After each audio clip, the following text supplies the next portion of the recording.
Okay.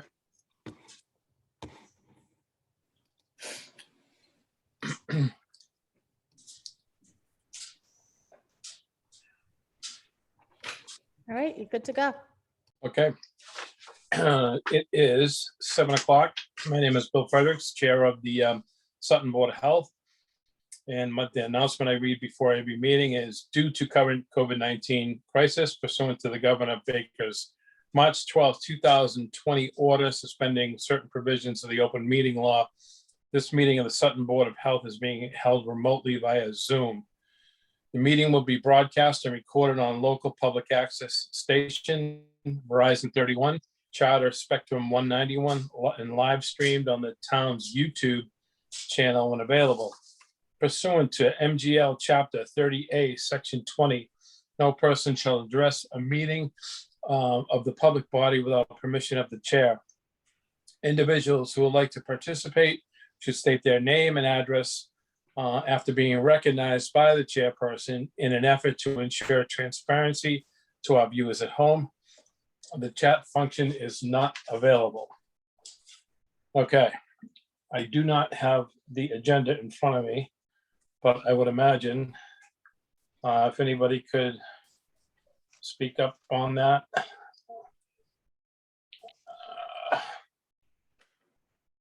Hold on.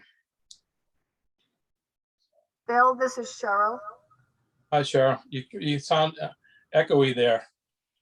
Okay, I got it in front of me. Okay. Local upgrades variances, none. Local upgrades review only, none. Fourth is office with a bedroom, deed restriction, 124 Manchog Road. And I think, Steve, you've been over this. You're on mute. You have to unmute. Thank you. Or we can do sign language, whatever you prefer. Yeah, I have reviewed the records and the situation. They're requesting to add a home office at their home. There is a current 2-bedroom deed restriction already on the property. I don't see any problem with that under Title V. It's restricted to 2 bedrooms. This is going to be a home office. Right. Are the 2 bedrooms upstairs? Yes. Okay. And the office isn't really all that big. I mean, I think we've done this before too.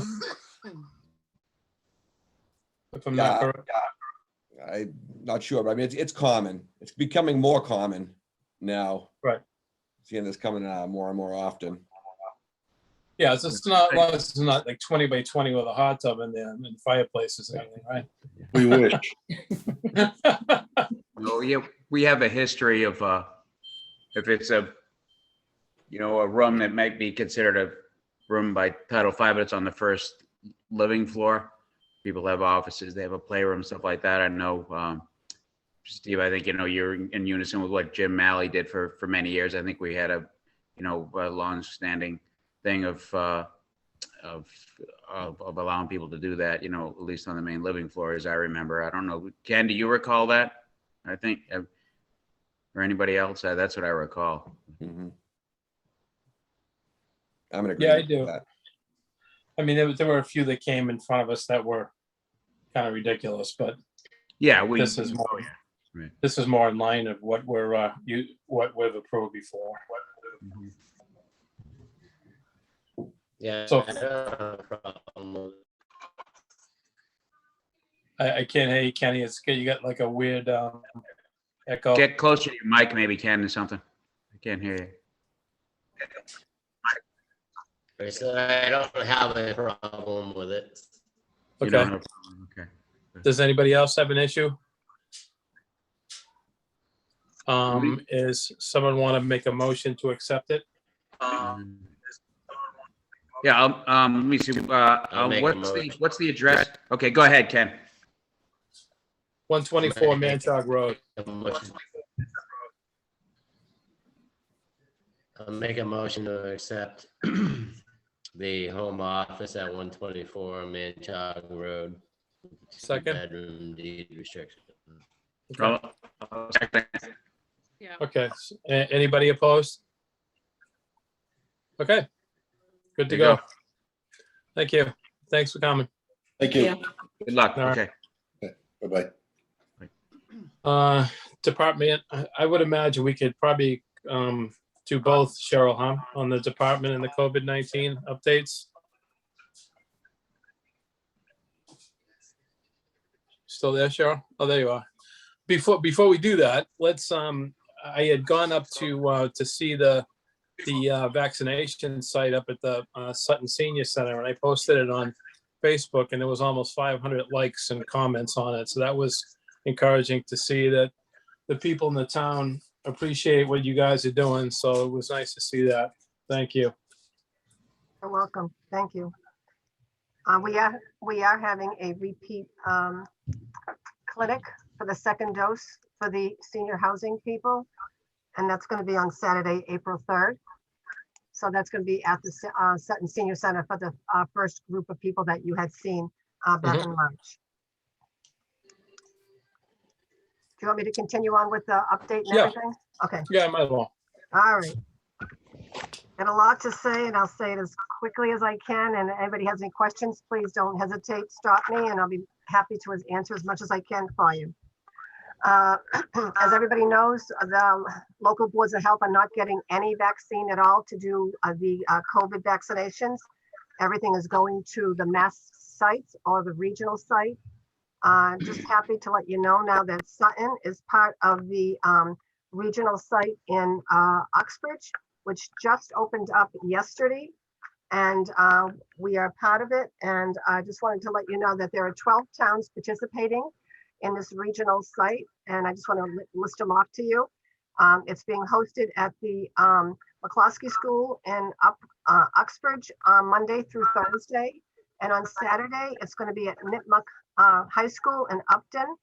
And the next 3 Saturdays, starting this Saturday and the next 2 after that, will be for educators on that Saturday's clinic.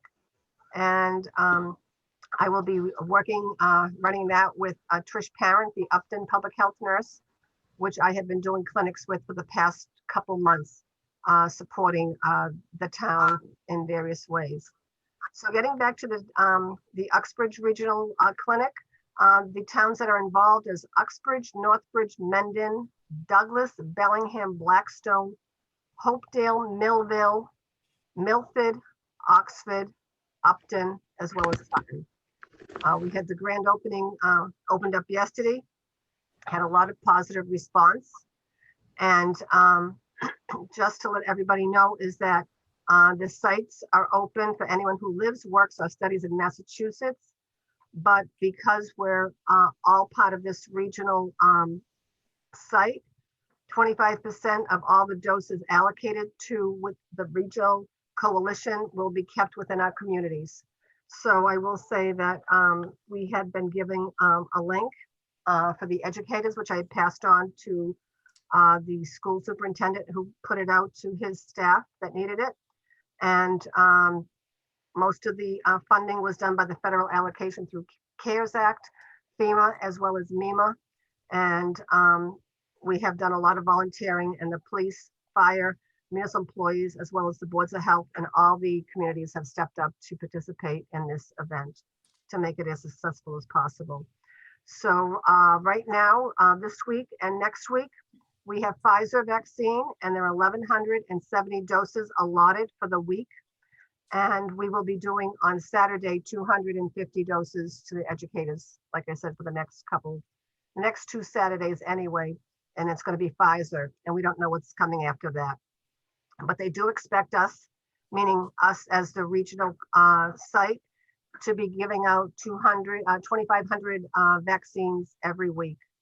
So the clinics are running Monday through Thursday, 9 to 1, and then from 4 to 8. And on Saturdays, it's from 9 to, right now it's 9 to 1, but it'll be 9 to probably 4 when we get our full allotment of vaccine for the 750 doses a day, which they want us to give out. So How are they, how is the word getting out on that, Cheryl? Are they using any sort of advertising or? yep, there is a site right now. There is a link posted on the town of Sutton, as well as our Board of Health page to register, and that brings you to the Mass site. Also, right now, we're talking about, Judy and I are seeing if we can get a dedicated phone line where we can get people, if they need help registering or getting to the Uxbridge site to our allotted vaccines right now. We will try to register. We've been registering some people. I know Michelle has been registering a lot of people at the senior center, but now people are calling us, so it's kind of hard because now it's opened up to a larger population, and in 2 weeks it's going to be opened up to everybody. So we want to try and get as many people from our community, take advantage of the allocated doses that are allotted to us to be given out within the rest of the residents. So we've been getting a lot of calls. We've been making calls and booking appointments for people. So, and if Well, anybody has any questions or anybody has any trouble getting a an appointment, we'll be happy to try to help them facilitate that or to do it for them.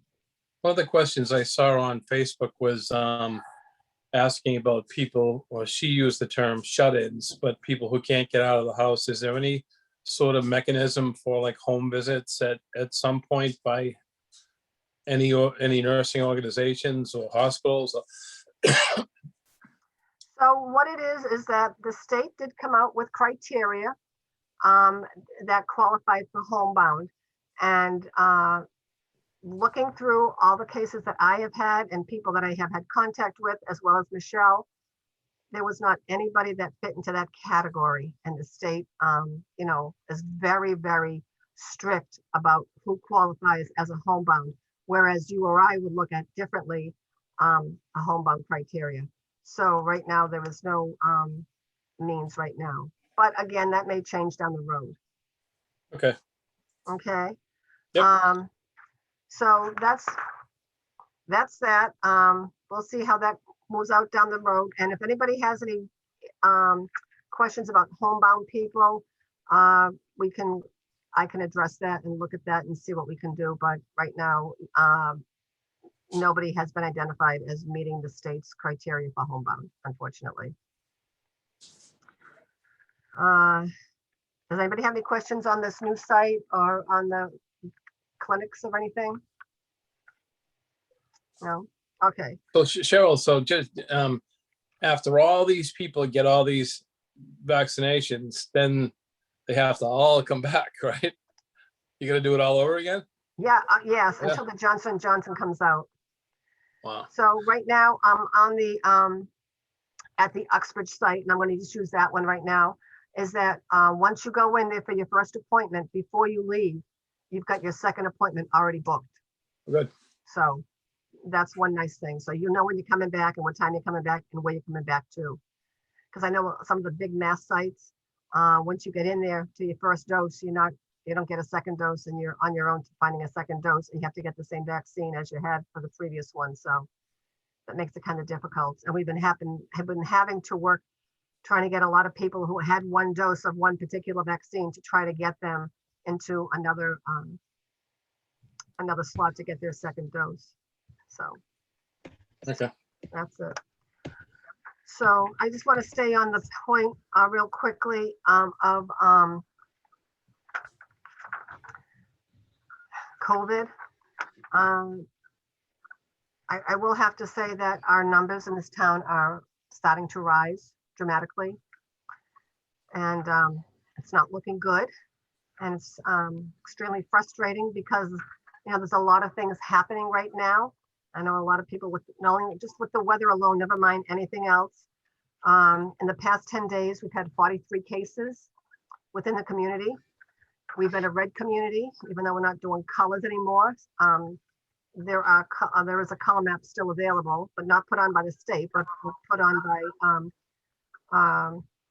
some local, I think radio, TV station. So we had been in the red for the past 3 or 4 weeks, and it's really unfortunate, and we'll definitely be in the red come the following week. So in the past 10 days, we've had 43 cases, and I don't want to break it down much further other than to tell you that 70% of the cases are under 30 years old. So that says a lot about the age group right now that's being affected. It's a lot going on. The state's opened up an awful lot. We're now in phase 4. A lot of things can happen. Restaurants are opening now to bigger capacities. The weather's getting warmer. People are getting a little fatigue with the masks. Immunizations are ramping up, but they're not where we'd like to really have them right now, but they are coming. And I do think within the next couple of weeks, there's going to be a lot more vaccines available based on what's coming down the road from what I'm seeing. So that seems to be a big thing. And so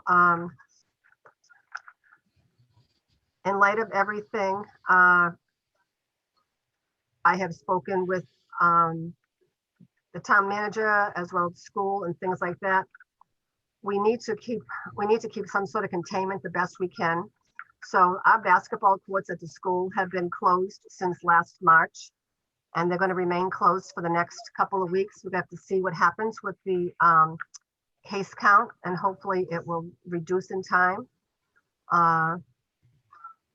The tennis courts are going to be locked right now at the school, and I know I'm going to be at a meeting with the school superintendent as well as with the athletic director. We just need to look at things. We need to be very proactive and cautious. And in light of our community being red, we're the only community other than Douglas in this whole area that's been red, and we've been red for such a long period of time. We just have to stem the tide a little bit. Also, on that note, unfortunately,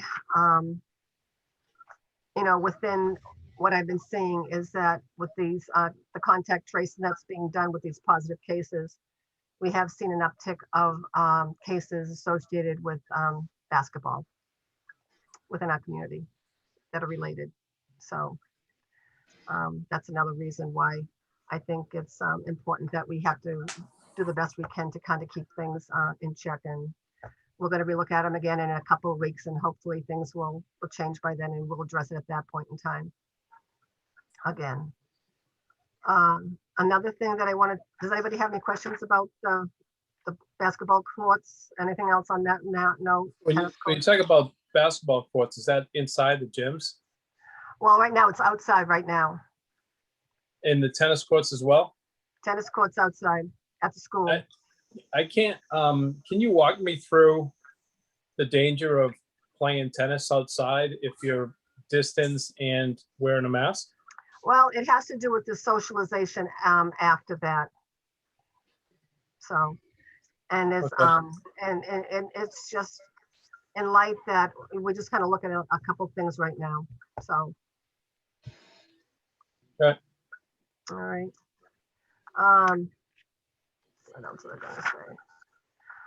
So, moving on to another topic, if anybody doesn't have any questions on the items that I just talked about, COVID. The Department of Public Health, the State Department of Public Health is really trying to push a lot of us towns to regionalize.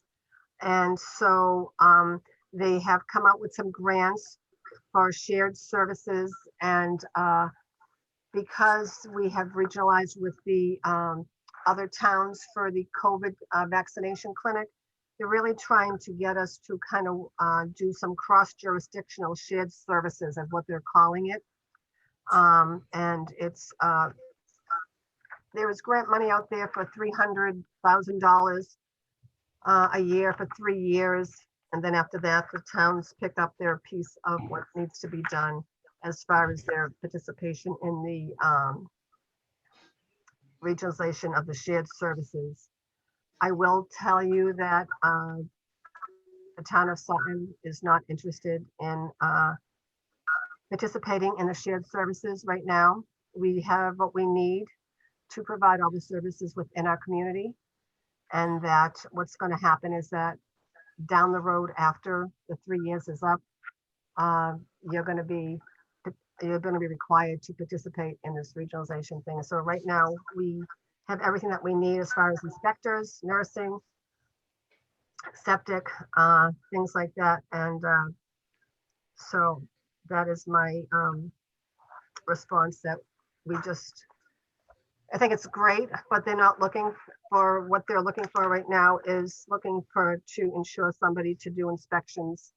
And we have this covered in our town. So there's nothing that we could utilize that would benefit the town from participating in this shared service grant at this time. And what's the downside of not sharing? Not being Of part not of the being part of club? it. Yeah. So when the 3 years is up, that was going to be obligated to pay into the program. But did you say when the 3 years is up, we're gonna have to jump into it at that point? Oh, We're no, gonna no, be- no, no. Oh, If we- okay. No, if we're into it, we're Oh, I into see. it. And then when the 3 years is up, when the grant money goes away, we're going to have to Gotcha. pay our portion. Okay. All Got right, it. and at this point in time, we don't need anything. Yep.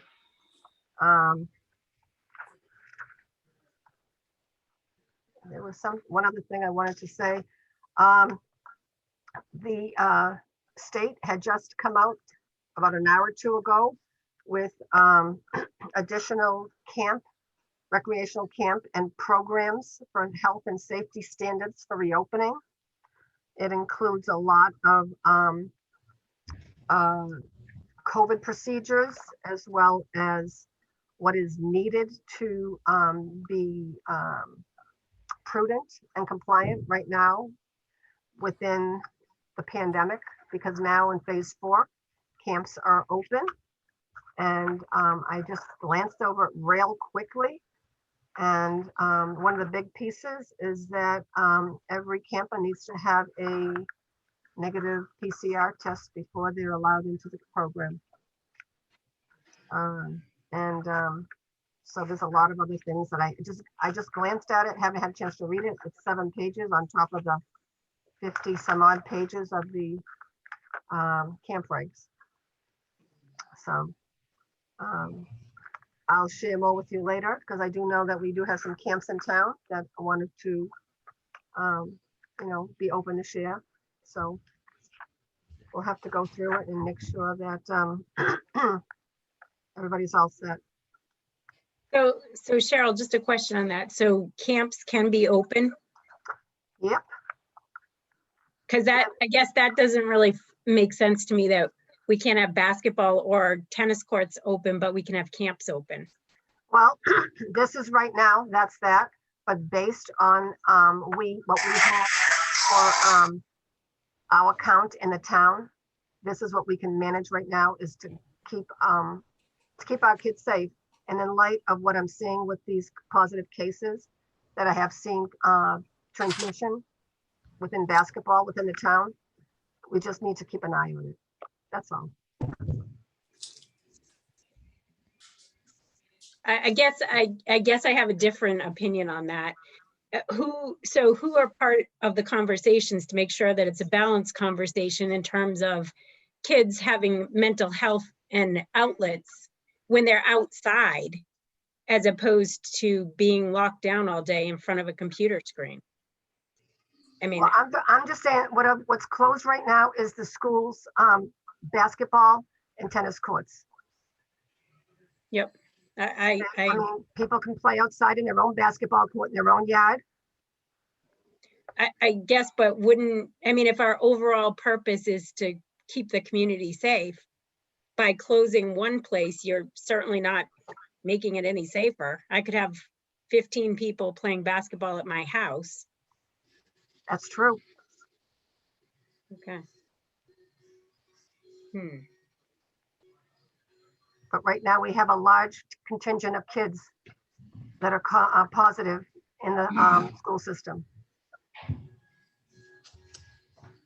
that we haven't had in a couple of weeks. And it's all just. Was it any sort of tournament thing, or? I don't want to get into it right now because I can't pinpoint it all. It can't be related to in-season basketball, because that season ended a month ago. Right. So it had nothing to do with the high school basketball season. That's correct.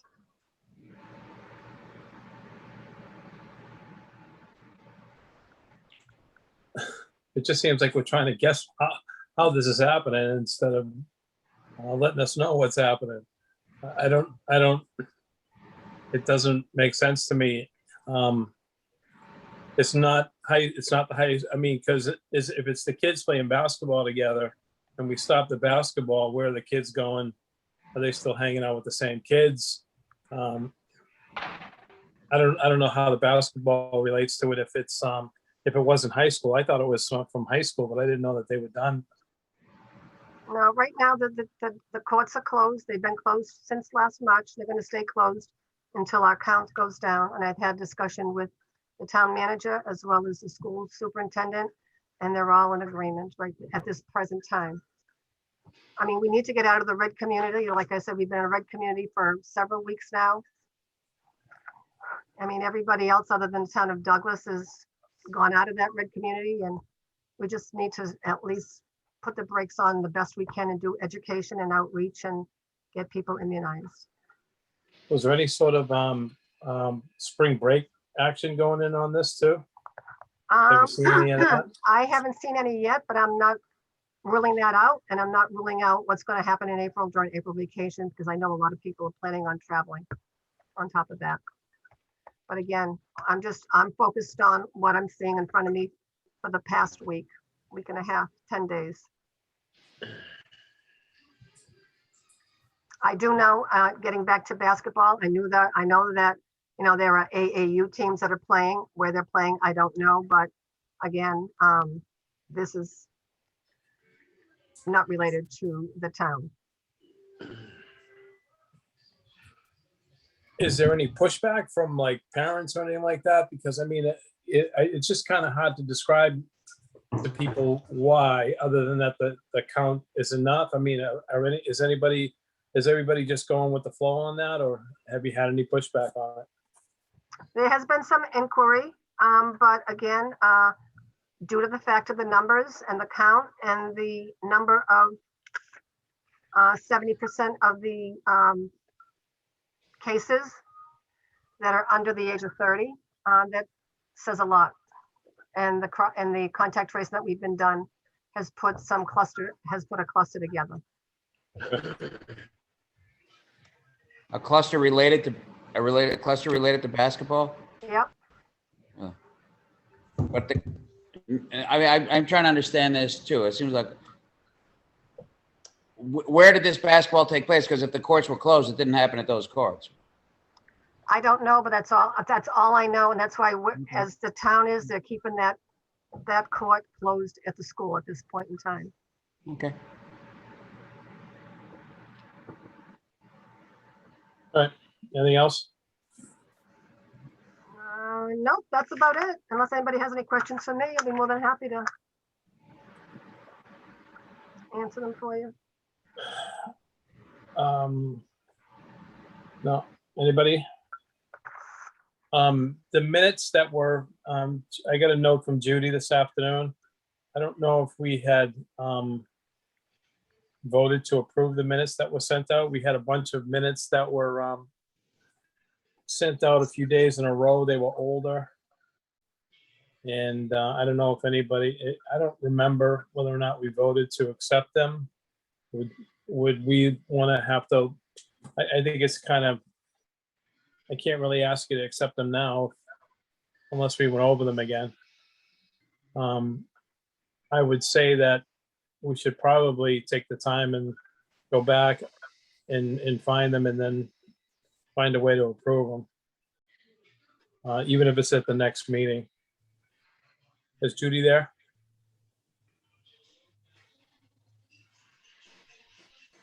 Yeah, I mean, if Judy could send us a file with the meeting minutes, we could review them prior to the next meeting. Yeah. I could probably track them down myself, you know, from the emails, because she sent them all out like together within like a week. Just trying to catch up. So. Judy said that she will send them out again. Okay. Awesome. Okay. All right. Good. Thank you. Any old or new business? Fee schedule, Steve, we kind of went back and forth, and then kind of fell off on it, but as far as the fees go, that me and you had put together, is there anything that you think we'd be able to bring that to the board next time? Yeah, we had just accumulated information from a number of towns in the area, Bill, and just kind of comparing. I think there's a few items that we do not charge for a fee for now. Right, and I think I adjusted that. Yeah, so there's a couple of things I think we can include possibly into our fee structure. Okay, then we'll hit that again. I'll send out the spreadsheet. Well, you already have it. So we'll look at the spreadsheet, and I know that there was a couple things you wanted taken off there and some added, and I think I did that. And so I think we were pretty close. Mhm. Anything on the well or Title V? Steve, do you have some time between now and the next meeting to review the well regs, and then maybe we could either do Zoom or telephone, and I'll read them to him. We could see if we can, now, just so we'll have something concrete to present at the next meeting about updated well regs. Does that work for you? Yeah, we can go find a time, John, to put that in, review those, All right, okay, well, meet somewhere or or meet somewhere we can do it, we can do over the phone or send some Yes. emails or Mhm. whatever. I haven't looked at them for a while, but I looked at them previously, and I think overall, this whole review of the Title V supplemental regs and the well regulations was try to reduce, streamline and reduce stuff that you might not need. Yeah. Kenny and I met. Yeah, Went Kenny over and I met for the Title V regulation. Yeah, Kenny's gonna do the Title V. That's his thing, right? Yeah. Yeah, I met with him already, and so we Oh, kind of good. went over those. And there's a few of the supplemental regs I think we can just eliminate. Okay. That we're not really using. They don't really make any sense. So I think it's worth eliminating those from our supplemental regulations. Yeah. A No, lot of that's, our supplemental regulations are in Title V. They were also added into our supplemental regulations. So they're duplicated. do we need to have a public hearing to change those? I believe so. But yes. And we gotta do it for the fees too, right? So maybe we could wrap it up all one public hearing at some point or something like that? Yep. Yeah, and just remember too, that we can only, when we're doing this offline, we can only do it with a couple members, and it can't be more than a couple of us discussing it. So, I think, as is, we don't have an issue with that, so just want to make sure we keep it that way. Cool. Any other business not anticipated? Yeah. I've got a next meeting date of 4/27/21. Okay. That good for everybody? Yep. All right, I just need some, yep. So Cheryl, in terms of when we may be back in person having meetings, are we still waiting for when town hall may be opened? Yeah, town hall is not open yet. I don't have any idea. They are still working on it. They're looking at a lot of different things right now.